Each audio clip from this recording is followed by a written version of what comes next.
Hey everyone, welcome back to my channel. In today's video, I will show you how to save material on the Notability app using your phone. First, open the Notability app on your phone and make sure you are logged into your account. Once you're on your home page, you can either create a new note by tapping the pencil icon or open an existing one from your notes like.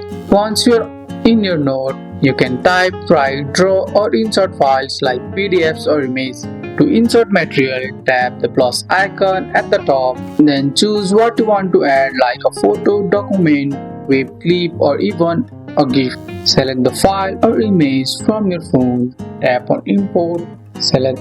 Now you can move it, resize it or write on top of it with your fingers or stylus. The great thing about Notability is you don't need to press save as soon as you add or write something. Notability saves it automatically in your library. To keep things neat, you can draw or drag your notes into subjects, and if you want to back it up, go to the settings, auto backup and connect to iCloud, Google Drive or Dropbox. And that's it. You have just learned how to save and organize material in the Notability app from your phone. That's all for today's video guys. I hope you guys like this video. If you found this video helpful, drop a like, subscribe for more videos. Thanks for watching. See you in the next one.